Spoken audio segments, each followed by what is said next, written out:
सचमुच में अद्भुत थे सरदार पटेल। है समय नदी की धार के जिसमें सब बह जाया करते हैं, लेकिन कुछ ऐसे होते हैं इतिहास बनाया करते हैं। एक तरफ संघर्ष का इतिहास, जब भारत माता के पैरों में परतंत्रता की बेड़ियां पड़ी हुई थी,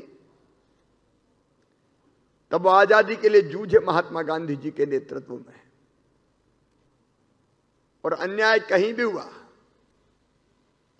सरदार पटेल उसके खिलाफ जाके डट गए। चाहे वो खेड़ा आंदोलन हो और चाहे बारडोली सत्याग्रह, चाहे भारत छोड़ो आंदोलन हो, आजादी की लड़ाई में उन्होंने अतुलनीय योगदान दिया। लेकिन सबसे महत्वपूर्ण योगदान जिसके बारे में तीनों वक्ताओं ने अभी चर्चा की, अगर सबसे महत्वपूर्ण योगदान था, बाकी तो सभी महत्वपूर्ण थे क्योंकि देश की आजादी की लड़ाई का भी कई स्थानों पर उन्होंने नेतृत्व किया, झंडा सत्याग्रह हो, अलग अलग आंदोलन हो, सरदार डट जाते थे। लेकिन अंग्रेजों ने बड़ी कुटिल चाल चली। वो ये मानते थे कि हम चले गए तो भारत टुकड़े टुकड़े हो जाएगा, खंड खंड हो जाएगा, और ने स्वतंत्र कर दिया। आपके 563 अलग अलग राज्य हुआ करते थे। उनके राजाओं को, नवाबों को, तुम्हें जहां जाना जाओ, भारत में रहना भारत में रहो, नहीं तो पाकिस्तान चले जाओ, नहीं तो स्वतंत्र रहो।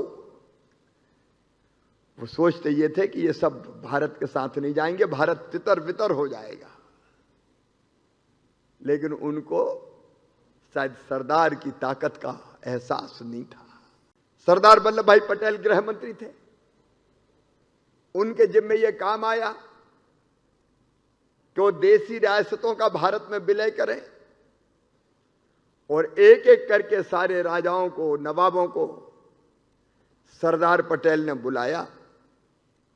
जो सीधे से मान गए उनको सीधे से मना के भारत में विलय करवाया, और अगर सीधी उंगली से घी नहीं निकला तो उंगली टेढ़ी करके भी विलय के समझौते पर हस्ताक्षर करवाया। अब निजाम कहने लगे हमें स्वतंत्र रहना है। जूनागढ़ के नवाब और भोपाल के नवाब भी, ये सरदार पटेल की सूझबूझ थी कि जहां जरूरत पड़ी वहां कह दिया कि अगर गड़बड़ की तो हम छोड़ेंगे नहीं। तो चुपचाप इन लोगों ने हस्ताक्षर किए। 563 रियासतों का भारत में सफलता पूर्वक विलय करा के भारत माता की अतुलनीय सेवा की सरदार वल्लभ भाई पटेल ने, और इसके लिए देश उनके सामने नतमस्तक है। हम उनके चरणों में प्रणाम करते हैं।